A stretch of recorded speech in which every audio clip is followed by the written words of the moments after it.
The desert sun hung mercilessly above the dusty frontier town of Ashford Ridge, turning the wooden storefronts into shimmering mirages and the ground into a blistering griddle. Even on calm days, the town felt like a tinderbox waiting for a spark.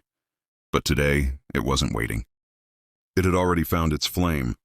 They dragged Eleanor Mayfield through the street, her wrists bound so tight the rope cut deep into her skin. Her long brown hair clung in tangles to her dusty cheeks, and though her eyes were wide with terror, there was something deeper in them, something unreadable. A crowd gathered as if summoned by an unseen hand, their whispers swelling like a storm, and with every step Eleanor took, the accusations grew harsher. Witch! Cursed woman! Devil sent! They hurled words like stones, and some even threw real stones. All because a sick child had died in the night. All because a cow had been found lifeless in the fields. All because the town needed someone to blame for the misfortunes of their own making.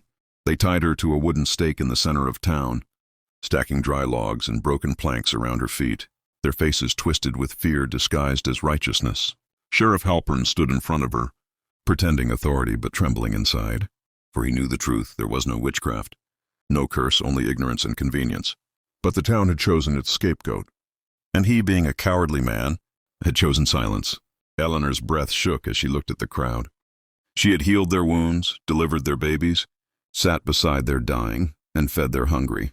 Yet today, not one voice rose for her, not one hand dared reach out. She had always been different, too quiet, too knowing, too gentle to be understood. And when tragedy came knocking on the town's door, they pushed all their fear onto her shoulders. Someone struck a match. Someone else dropped it. Flames crawled eagerly across the logs, hungry and loud. The heat licked her skirt, and smoke climbed into the sky like a black prayer. But even as the fire grew, Eleanor didn't scream. Instead, she closed her eyes and whispered a single name, not in fear, not in anger, but in a way that sounded like trust. That whisper rode on the wind and traveled far, far across the desert, until it reached a lone rider, slicing through the plains with the speed of a bullet. A man known only as Calhoun Kane, gunslinger, wanderer, protector of the forsaken. Some said he carried death in his holster. Some said he carried justice in his heart. But those who truly knew him whispered something else. He carried loyalty to one woman, a loyalty carved into him years ago, a debt he had vowed to repay with his life. Calhoun had left Ashford Ridge long ago, back when the town was merely a cluster of wooden shacks hanging onto life. Eleanor had been the only one who treated him like a man instead of an outlaw. When he was shot and bleeding in the desert, she had taken him in, cleaned his wounds, and nursed him back from the edge of death. She never asked who he'd killed. She never asked who hunted him. She simply said, "You can choose what kind of man you want to be." From this moment forward, he had always kept that sentence tucked inside him, like a sacred prayer. So when the wind whispered her name into his ears, Calhoun felt something tighten in his chest. He turned his horse around without a second thought, and rode like the devil was pushing. Him and the heavens were pulling him. Mile after mile disappeared beneath pounding hooves. Dust storms ripped at his coat. Heat shimmered off the earth like glass, and still he rode faster. Back in Ashford Ridge, the flames were now roaring, crackling, spitting sparks onto Eleanor's dress as she choked on smoke and fought to stay conscious. People stepped back as the fire grew taller, their fear turning into triumph until a thunderous rumble shook the ground. The crowd froze. The sheriff's face drained of color. Dust billowed at the end of the street, rising like a storm cloud. Out of that cloud burst a black horse streaked with sweat and fury, and atop it, a man carved from shadow and fire. Calhoun Kane. He didn't slow. He didn't hesitate. He rode straight through the flames as if they bowed before him. His horse screamed, his coat smoked, but his eyes, those fierce, determined eyes, never once left Eleanor. His revolver flashed, exploding the ropes around her wrists. Another shot cracked through the air, scattering the crowd. And then, with one sweeping motion, he pulled her from the burning pyre and lifted her onto the saddle before him.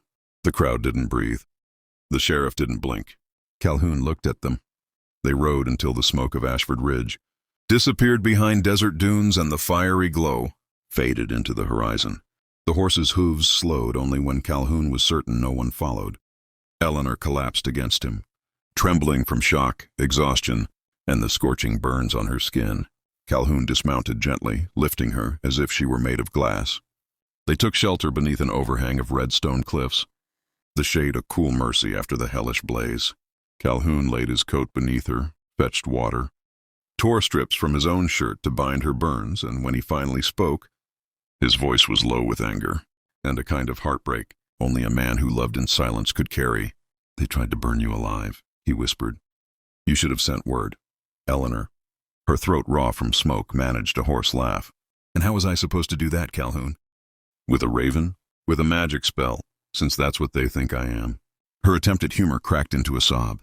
He took her hand and held it like an anchor, grounding her in the moment. "You're no witch," he said.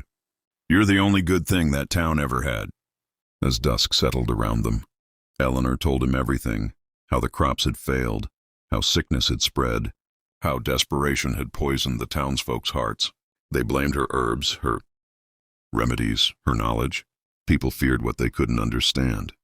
And Eleanor, with her quiet strength and gentle ways, had become the easiest target. She never begged for mercy, never pleaded for her life, even when the flames rose. But now, safe with Calhoun, she let her guard drop for the first time. "I thought I was going to die," she whispered, and Calhoun's jaw clenched. He remembered the day she saved him, how she'd knelt by him in the sand, how she'd whispered, "Live, Calhoun. The world still needs, you." Now he realized something that struck him deeper than any bullet ever had. He needed her just as fiercely. Morning brought a stubborn stillness to the desert, but not to Calhoun's mind. He knew what had to be done. Eleanor couldn't spend the rest of her life running. He couldn't keep drifting from town to town, pretending he had no ties. Ashford Ridge had to answer for what it tried to do. Calhoun saddled his horse, his movements sharp with purpose. Eleanor felt fear twist in her stomach. "Calhoun, no, please, they'll kill you." He shook his head, fastening his holster. "Not today. Then they'll kill you tomorrow." "They won't," he said. "Because they're going to learn what happens when you try to burn the only person I owe my life to." Eleanor stared at him, the truth sinking beneath her ribs like a warm, terrifying weight. Calhoun brushed a hand against her cheek, a gesture he'd never dared before. "I'm not leaving you," he said. "Not now. Not ever." When Calhoun rode back into Ashford Ridge, he wasn't a ghost passing through. He wasn't an outlaw slipping into town quietly. He rode like a man with a mission. The townsfolk scattered as if death itself had arrived. Sheriff Halpern stepped forward, hand trembling over his holster, but Calhoun was faster. A warning shot shattered the sheriff's weapon clean out of his grip. "You lit that fire," Calhoun said, voice like stone. "You watched an innocent woman burn." The sheriff stammered excuses, pointing to the crowd, claiming they forced him, claiming fear drove his actions. But Calhoun silenced him with a glare so cold it seemed to freeze the desert air. "You'll rebuild her home," Calhoun ordered the town. "You'll pay back every ounce of what you took, and you'll never lay a hand on her again." The flames of shame spread. Across every face present, no one dared defy him. Later that evening, Calhoun returned to the cliffs where Eleanor waited. She rose unsteadily when she saw him, tears filling her eyes, not from fear this time, but from a hope she had buried long ago. Calhoun dismounted and walked to her with purpose, his voice softer than she had ever heard it. "It's over. They won't touch you again, but I need to ask you something. Do you want to leave this desert behind?" Eleanor swallowed hard, her heart trembling. "With you?" "With me," he said. "Wherever you want to go, that's where I'll be." And for the first time since the fire touched her skin, Eleanor felt warmth without pain. She stepped into his arms, rested her forehead against his chest, and whispered, "Yes, Calhoun. Take me home." The two rode off beneath a rising moon, leaving behind the ashes of fear and the ruins of ignorance. The story of the witch who survived the fire would spread across the frontier.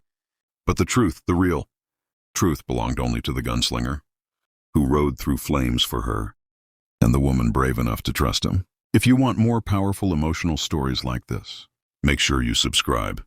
Every story gets better from here, and you don't want to miss the next ride. Once, one terrible final look that warned of consequences darker than hell, and then he turned the horse and galloped away, leaving behind smoke, ashes, and the stunned silence of a town that had tried to kill an innocent woman.